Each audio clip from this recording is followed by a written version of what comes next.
Council members, thank you for the opportunity to address you again today. I've appreciated this past year, this calendar year. I know we're in the middle of our fiscal year here, but I know there's a paper being proposed today, and we are still continuing to work with the FEC Chairman Howard Shook on it. And just before we came into this meeting, we were sitting down with him, still trying to hammer out some of the details and to get through it. And I know it's still in process right now, so we're still looking for y'all and your guidance on this, and to, respectfully listen to us. I know you have. You've given us support of these minutes here, and we do appreciate that. So thank you for your time regarding that. But I know we're still working on this pension board investment plan, and it's still being worked out at this current time. So I wanted to speak more intelligently about it, but we still haven't seen it yet. So if it comes to vote today, we would like it all to be completely hammered out before it goes through today. Thank you very much. Okay, the next speaker is Mr. Ed Emerson. Yes, I thought so. All right. The next speaker is Doug Strahan. Mr. President, I also want to suggest that one of your other speakers from Siegel, the actuary, is donating her time, Jeanette Cooper. Jeanette Cooper is from Siegel, the actuary. She's in the audience. She's donating her time to me. I suspected as much. Let's do this. Let's find out who all is donating their time to you. Is there anyone else donating their time to you? Okay, so who's donating their time to you? Ms. Cooper. Okay, so we have 4 minutes. Thank you. All right, go right ahead, sir. So, honorable council members, I'm from somewhere else, but Atlanta is my hometown. Only in Atlanta can you go from being working on a garbage truck to being the innovation manager at the world's busiest airport and the chairman of a $1.4 billion pension plan.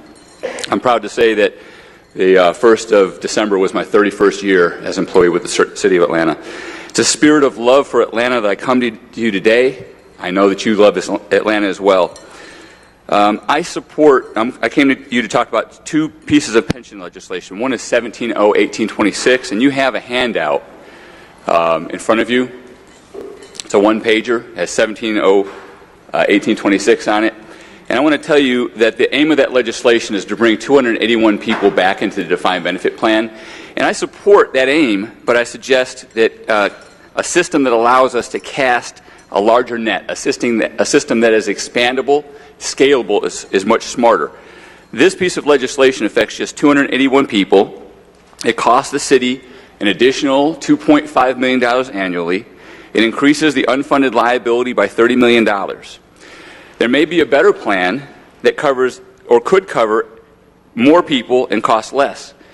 The plan that I've been trying to socialize with certain members of council and in the administration is to derate participants' years of service that want to come back into the plan by 25%, to charge them 18% per participant, and to absorb their DC. And I haven't had, I know this is anecdote, but I haven't had anyone tell me that that's unacceptable. Now, I had Siegel take a look at what this cost would be, and this is very rough. But the cost of doing this versus what you have before you as legislation is $1.5 million cheaper annually. It's almost 1% less as a percentage of payroll, and it adds $7 million less to the unfunded liability.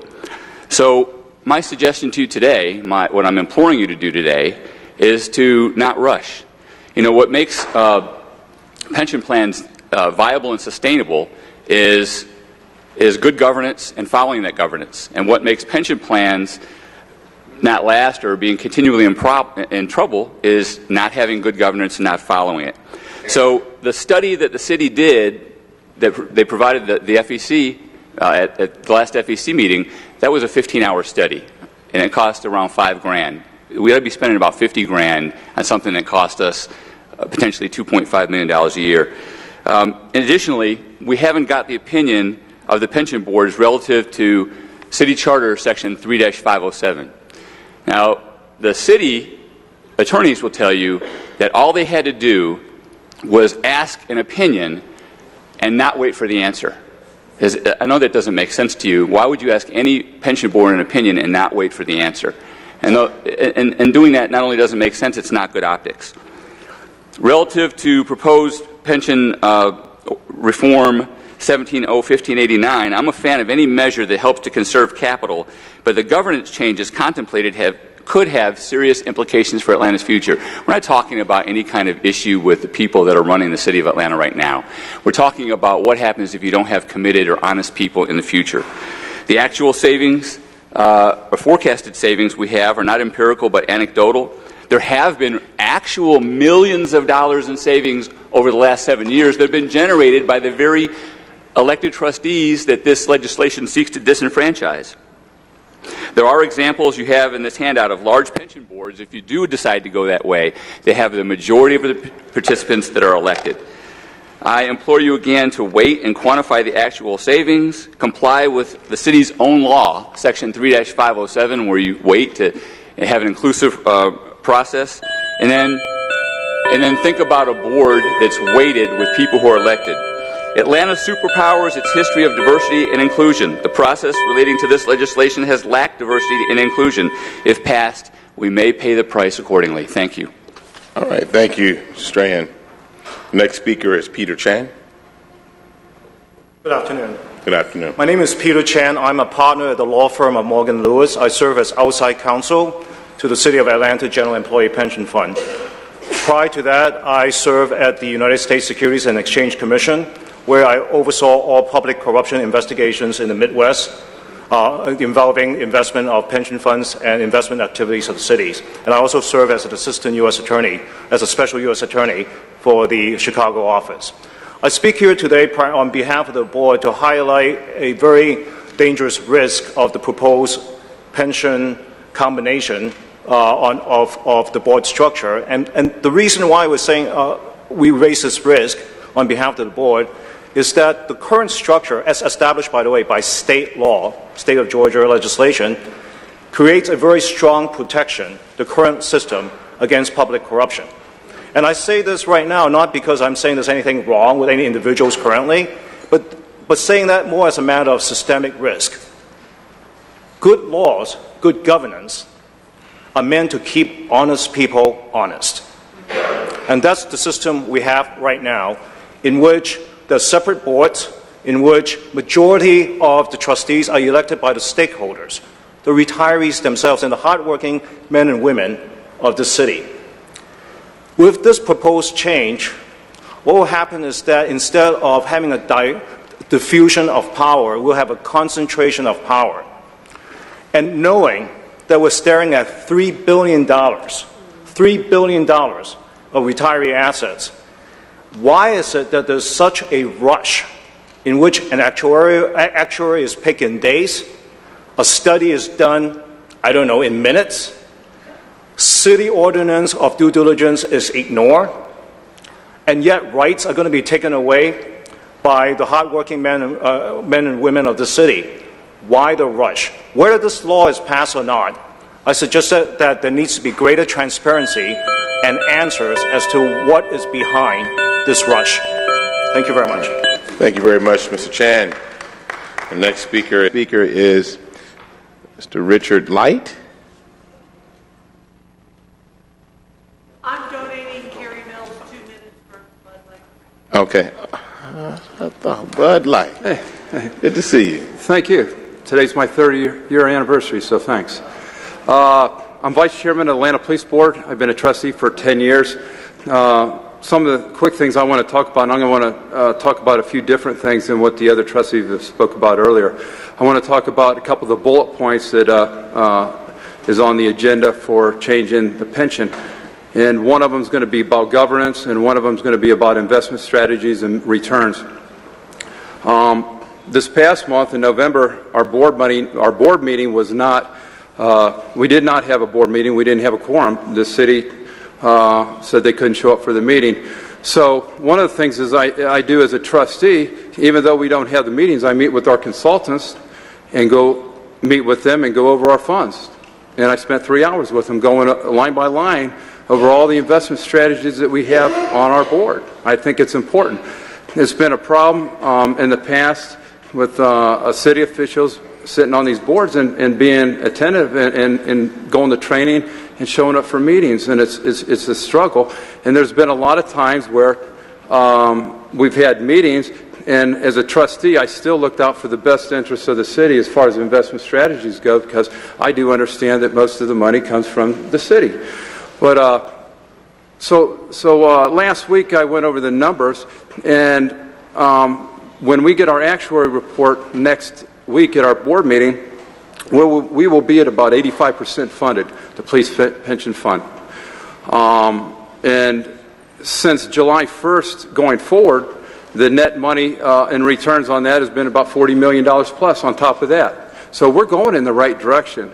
The year-to-date returns are 19%, which is a pretty good return, especially when you look at the way it's set up as far as how the investments have to be, with 25% of that money in fixed income and so forth. So, and we still protect against downside markets. One of the things that this board hasn't received is any data from consultants, money managers, no numbers to look at any of this stuff, and to sit around a round table and talk with trustees like myself that study this stuff every day and ask questions. And that's important.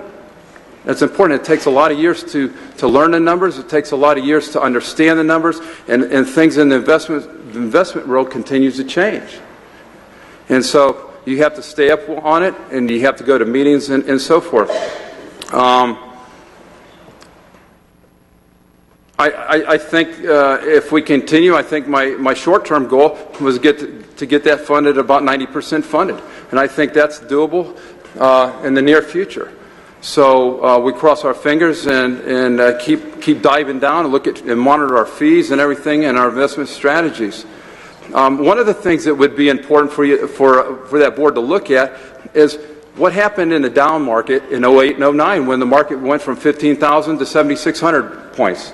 How did our funds do in a down market? And that's very important to know, because eventually the markets go back. So our loss was about 19% comparable across the nation. Some of them funds were 35 and 38% loss. So you got to look at that. The other thing is governance.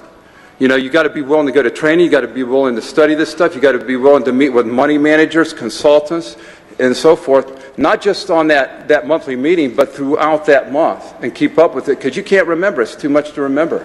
For one board, for one person to be or have one board to oversee 3 funds is going to be a huge responsibility, and it's going to be very, very difficult to keep up with about 35 money managers and consultants and actuaries and auditors.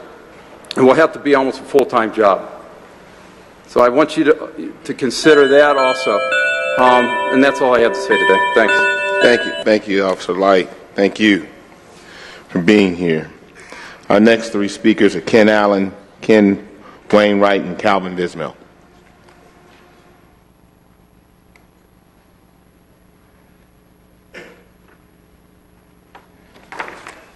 Thank you, Council President Mitchell, Trustee Council. Thanks again for always giving us the opportunity to speak. What I want to do is cover some things relatively quickly here. One of the things that came up Wednesday, I was out of town, but we certainly had one of the executive board members ask for the actuary study to be sent to us.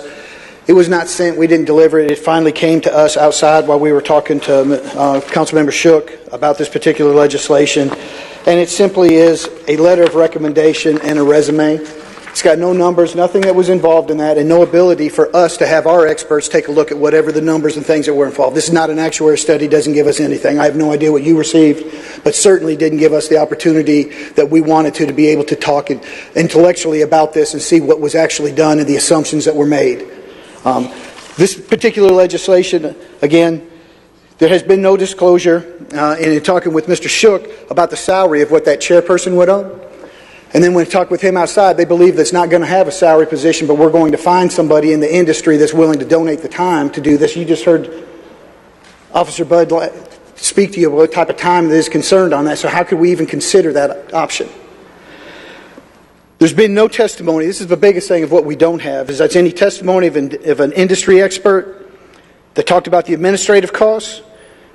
No testimony industry expert that talked about how we're going to negotiate for lower basis points. There's no documentation from Mr. Beard to Commissioner Yancey of any disagreed decisions that cost us money, or that we kept money managers on board that were losing money themselves and didn't make changes. The bottom line is this legislation is just inaccurate as far as finalizing what we really need to be done to talk about this. We have sat down many different times, tried to work through issues and to try to get things together to come to some type of resolution. We certainly didn't get that opportunity with this legislation. This legislation doesn't answer the things that are important. And the last thing that I want to put out the fact is we have talked about the model. If this administration was that aware of what was going on as far as these investigations, and Mr. Beard himself in the last meeting told it, that it wasn't in his wheelhouse, then why didn't we have somebody that was the appointee from the mayor, somebody that was an expert in this field, take the time that Bud Light is talking about that it takes? It's a full-time job. If you put one of those persons on that person on each of the three boards, I think you'll find that answers the resolve of the same thing that changing the entire structure of the board does. Thank you for your time. Thank you, Mr. Allen. Mr. Calvin Vismel, you have a total of 4 minutes.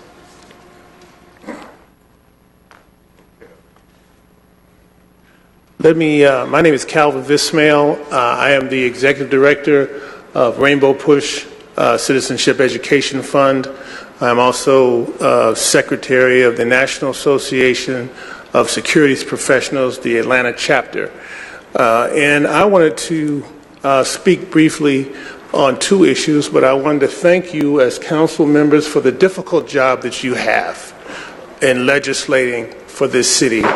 And how you have risen to the occasion to do a very, very difficult job, understanding that you'll never get it always perfect and always right, but you do the best that you can do, and that you will follow the protocols. I urge the future council to follow all requisite protocols necessary to indemnify yourselves by way of process. I had a chance to address council almost 8 years ago, 7 or so years ago, as it related to pension reform. I was appointed to the pension review panel by President Mitchell at that time. And I came before council and I urged council to take the necessary time required by way of your fiduciary responsibility to talk with all the requisite experts and have all the requisite information before you made your decision to indemnify yourself by way of process in case something went wrong. And ultimately, there was a lawsuit involved. And you did, in fact, take some time to talk to experts. So what I encourage you again, as always, as council members, is to, as plan sponsors, by way of your fiduciary responsibility, take the time that is required, whether it's 3 hours, whether it's 3 days, or however long it takes to get all the facts in front of you as you make the determinations for the future and the retirement of your plan participants and your retirees. All right, next is 17-0-1589. This is an ordinance by members Bond, Martin, and Shook, as substituted by Finance Exec, to amend the governance of the City of Atlanta General Employees Pension Plan, Police Officers Pension Plan, and Firefighters Pension Plan to consolidate and restructure their respective boards of trustees without changing employee pension contributions or retirement benefits, for the purpose of incorporating industry best practices and enhancing investment returns, and for other purposes. The committee sends this forward with no recommendation. There were 4 yeas and 1 nay. The object here was to continue our dialogue to see if there's common ground and coalesce around a governance merger plan. Earlier today, I was involved in a dialogue with the majority of the employee members of the 3 boards. I would deem it a very useful discussion. It's a discussion that I'll take partial responsibility for not having initiated earlier. It is the administration's desire, and I will agree that if we send this forward to the special call meeting, that will preserve the opportunity for additional discussion that might yield the the needed 10 vote at minimum supermajority with which to pass something, and so that will be my motion, is to move it forward without a recommendation to that meeting.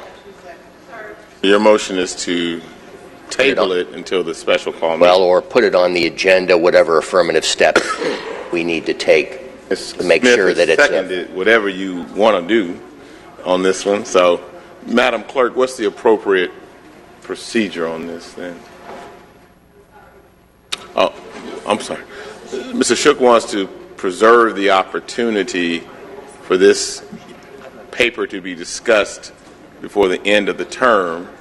The only way to do that without taking it up for discussion today is for it to be on the special call meeting agenda. He has made a motion for it to be on the special call meeting agenda. So is the motion technically to refer to that meeting or to table? To refer to that. All right. So that is the motion to refer this paper to that meeting as an agenda item. It's been seconded by Ms. Smith. And Ms. Smith, do you have comment? Yes. I was the nay on this. One of the requests that I'm making, which I've discussed with the administration, Mr. Shook, a couple of people that have contacted me about this, we are going to get together and pull out the magnifying glass, take a look at this. So I do want everyone to know that we do need to come together before the special call meeting so that we can hammer out all of the details and see if we can figure this out. What do we need to figure out? I mean, can we figure it out before then? Before the special call meeting? What's to be figured out? So the administration acquiesced to a number of the employee concerns, which was put into a substitute, which is because it's not been passed out yet and no one's had time to look at it. I would rather not even further muddy the water by bringing that before us. However, the union members, not union, the employee members with whom I spoke made it very, very clear that despite those improvements, there are still major concerns, principally around, first of all, statistically corroborating the notion that there are, there are efficiency benefits that could be had by merging these boards beyond the actuarial document that's been submitted. And then number two, there's grave concern about the proposed composition of the investment board, even given the administration's suggested improvements. So those are the two items. Okay. I just guess my only concerns, Chair, is are we essentially delaying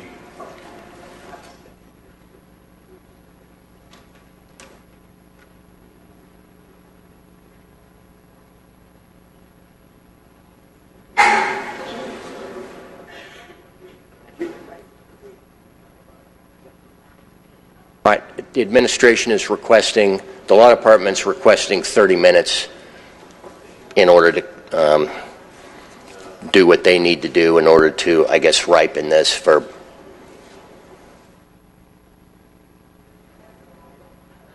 I'm just wondering whether or not we are, whether or not it doesn't matter whether we do it today or 2 weeks from now. We just don't have this. We're not going to get to any resolution that's going to be satisfactory. And I don't want us to have a full council meeting as a special call meeting in a week or whenever it's scheduled. None of us do. I've pointed out that it's entirely likely that there may not be 10 members present for the special call meeting. That recommendation fell on deaf ears.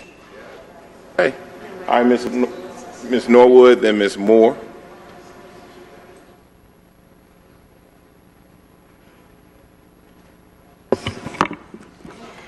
Well, I had requested earlier today that we put this off until the next administration, and so I make that request again. Is that a motion? So the motion would be to file it and start over.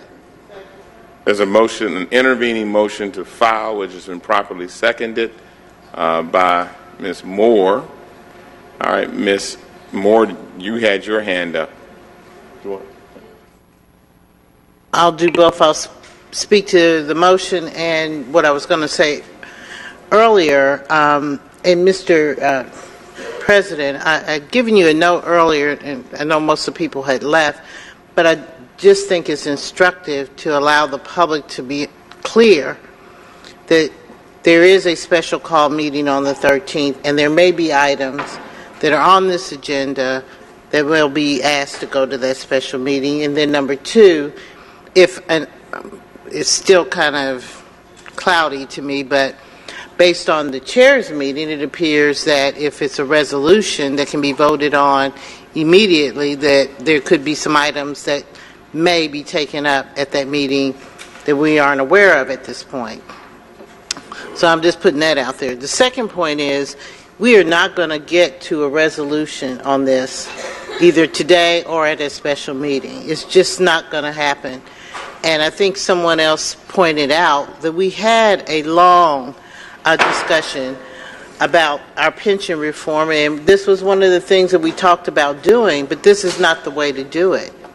When we finally came to a unanimous vote at the end of the day on pension reform, we did that because we spent time, we talked to the unions, we talked to the employees, we took time to vet it, we heard from other people and options, and I just don't think that we can rush something this important in that short a period of time. Not to say that discussion doesn't need to be had and can be had. So I think that we just need to file this piece of legislation and allow the process to happen at a time when you have people who can fully vet it. And so I'm supportive of the motion to file. All right, we have a motion, an intervening motion to file this item. It's been properly seconded. Ms. Smith and then Ms. Adrian.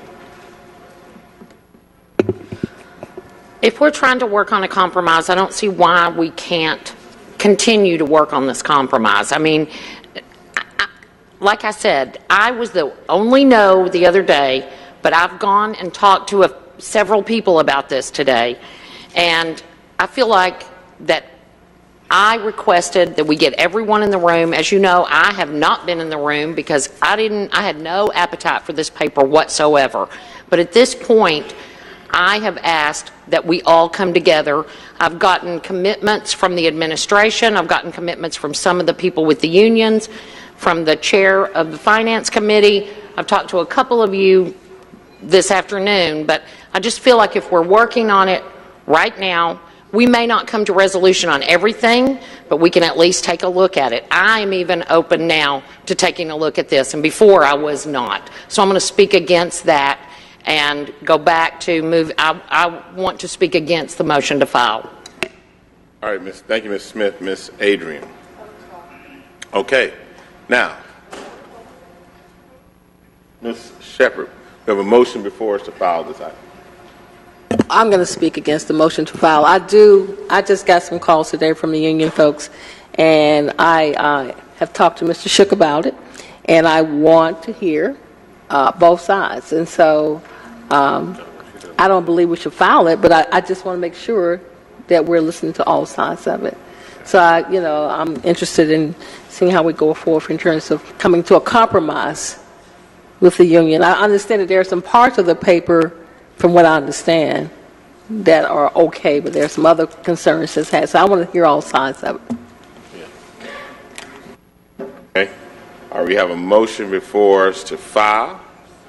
Mr. Shook, any final words? Yeah, this is about whether or not we're going to allow ourselves the opportunity to have a conversation. The conversation we had today was very fruitful and illuminating. Is that going to get us there at the end? I don't know. I know people are busy. I'm all in. I'm willing to set aside the time to continue this conversation. Thank you. Okay. All right, so we have a motion before us to file. That's an intervening motion. There's no readiness on that motion. Madam Clerk, let's take the vote on the motion to file. The vote is open.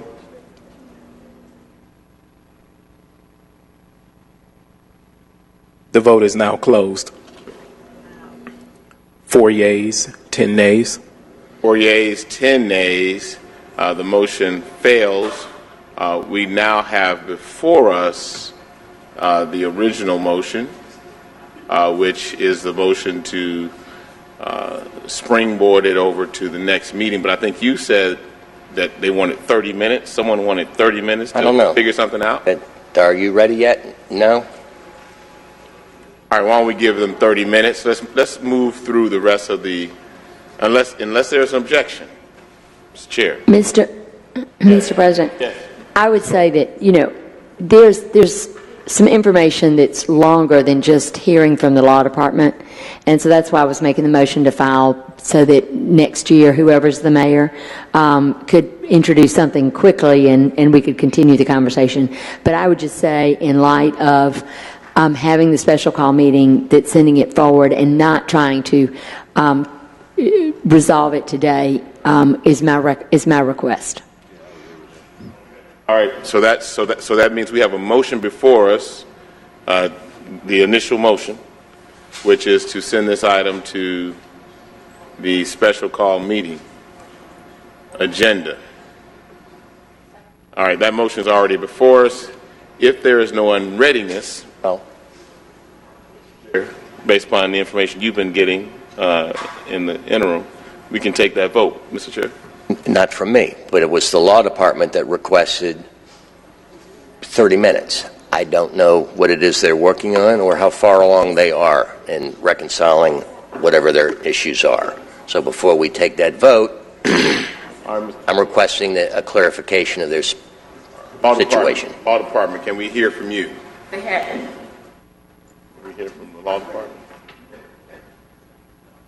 The law department has a substitute, and we're currently passing it out. Well,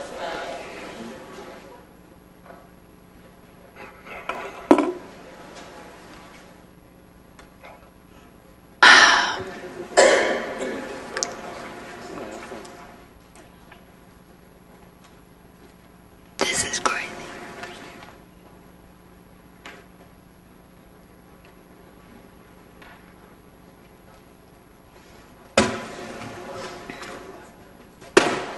All right, Ms. Moore.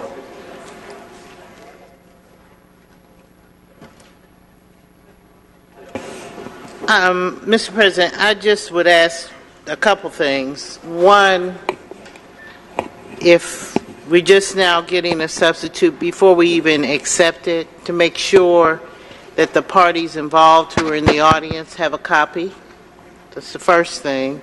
And then the second is if we would hold this off until later in the agenda, if that's what if we're going to vote on it, so that we can have a chance to read it and they can have a chance to read it, and we can have some understanding if this is a consensus or if it still has an issue. Yes, Mr. Shook. okay. I will speak against accepting the substitute. Yes. This is not helpful at all. Thank you. I agree. This is a huge mistake. I agree. I think for those who have some hope of seeing something happen. Yeah. Mr. Smith?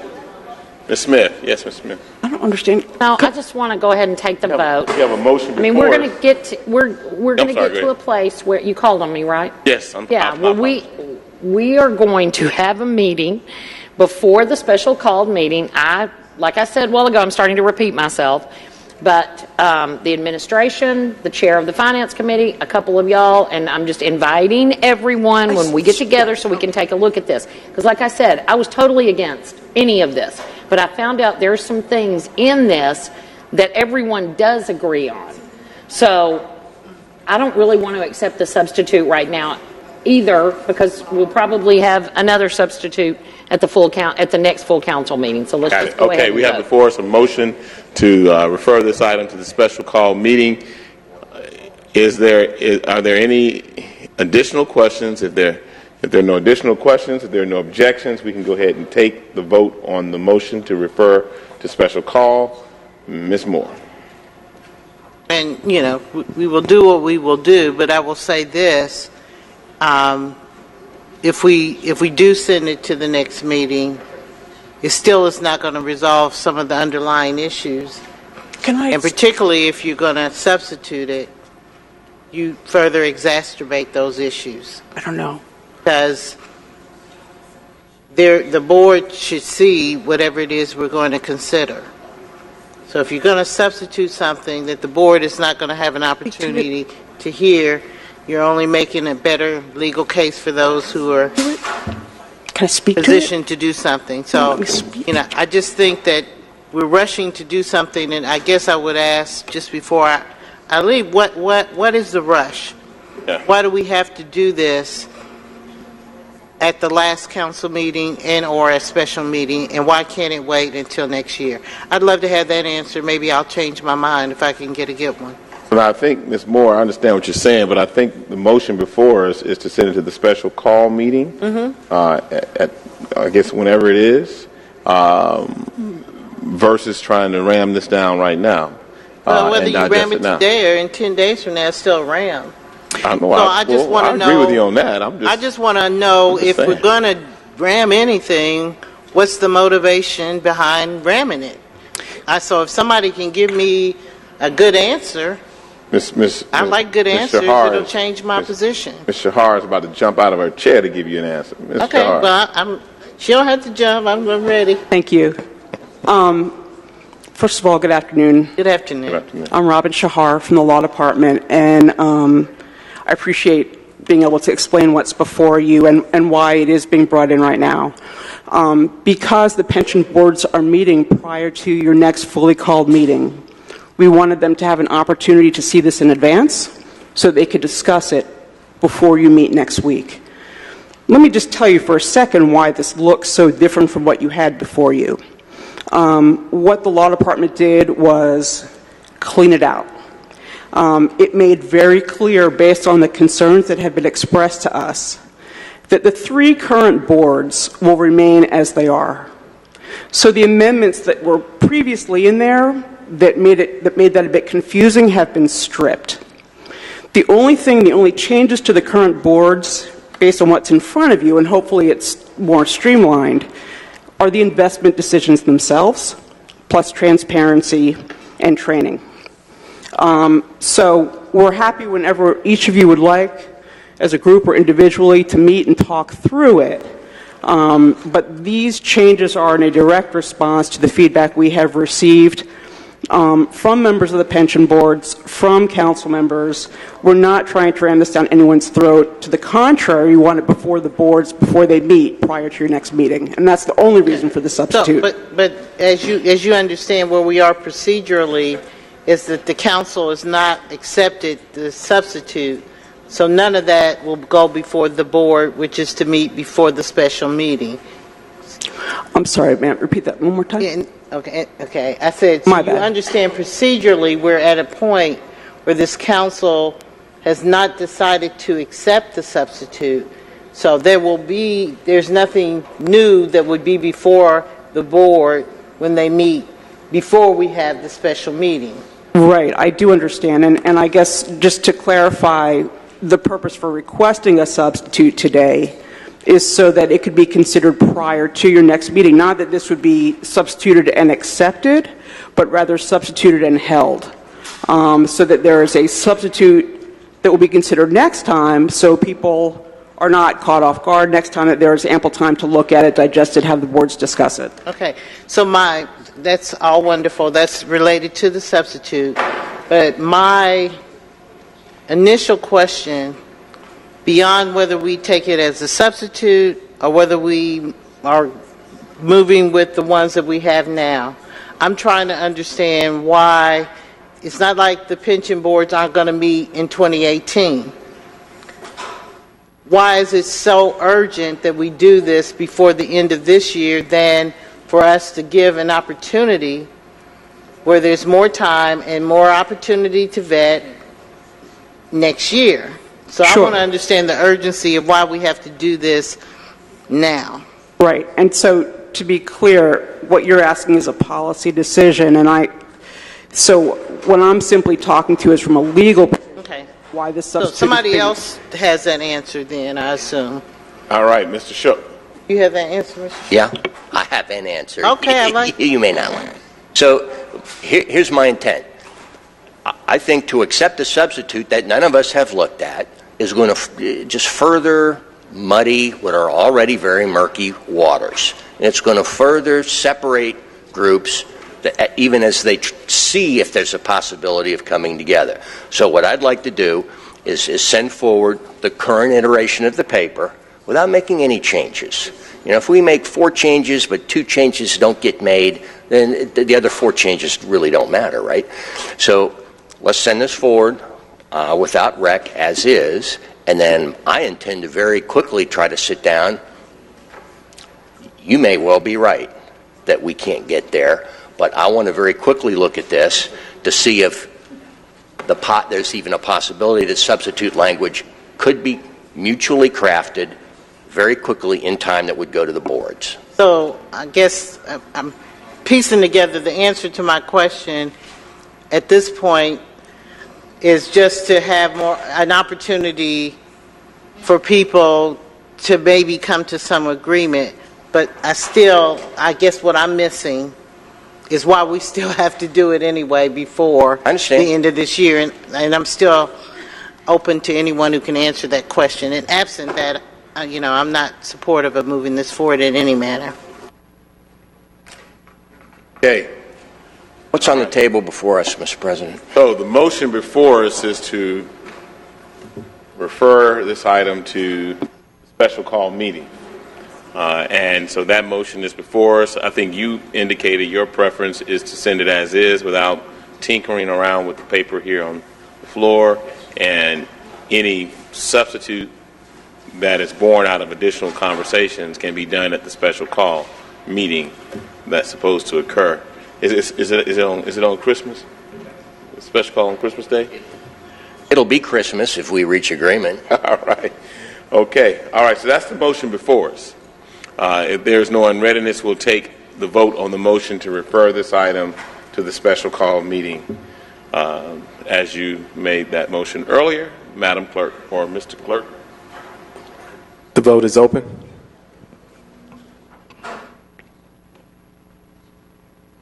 Will everyone please vote?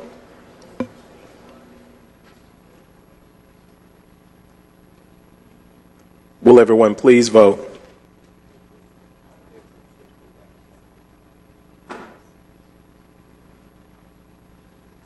The vote is now closed.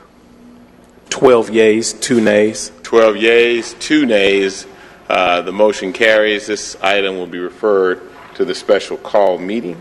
Mr. Shook, what do you have with you, Ms. Archibald? We're going to multitask, colleagues. We do have an amendment before us, but Ms. Archibald's got to read her entire paper in. So let's turn our ears on and let's go ahead and at least get your paper read in. Yes. I love this paper. Good. All right, go ahead and read your paper. Yeah, everybody has copies. You guys can just talk amongst yourselves. I'll read it. Okay. It's a resolution by Councilmember Madeline Archibong. A resolution requesting the Department of Human Resources and the Department of Finance provide appropriate education and resources to employees affected by 17-0-1826, modifying the eligibility requirements of the General Employees Pension Plan and for other purposes. Whereas the Atlanta City Council has passed Ordinance 17-0-1826, and whereas Ordinance 17-0-1826 modifies the eligibility for participation in the General Employees Pension Plan to include active employees who currently participate in the city's defined contribution 401A retirement plan and who were hired between January 1, 2001 and December 31, 2005, and whereas to begin participation in the General Employees Pension Plan, affected employees must roll over their entire defined contribution 401A retirement plan and make up any difference in contributions to the General Employees Pension Fund that they would have made during their employment with the city. And whereas the affected employees have a deadline of April 1, 2018 to decide whether to avail themselves of the opportunity provided by said ordinance. And whereas those affected employees will require individualized education, information, and assistance to determine whether they wish to make the significant financial contribution required by said ordinance to participate in the General Employees Pension Fund, and whereas the Department of Human Resources and the Department of Finance are best suited to provide the affected employees with the necessary education, information, and assistance. Now, therefore, the City Council, on behalf of the City of Atlanta, Georgia, hereby resolves as follows. Section 1, that the Department of Human Resources and the Department of Finance are authorized to attain qualified resources as a small purchase to provide financial education, information, and assistance for employees affected by the passage of Ordinance 17-0-1826 to allow such employees to make an educated choice in advance of the April 1st, 2018 deadline. Motion is to adopt. All right. This is great. All right. The motion is to adopt. There's a second from somebody. Who was that? It was from you, Mr. Wan. Any discussion on the motion to adopt? There being none, Madam Clerk, let's take the vote on this paper that was just read in. Thank you, guys. The vote is open.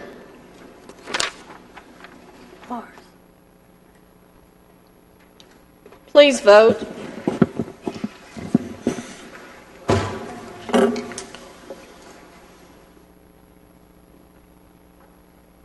The vote is closed. 10 yeas, 0 nays. 10 yeas, 0 nays. The motion carries. This item is adopted. Ms. Smith.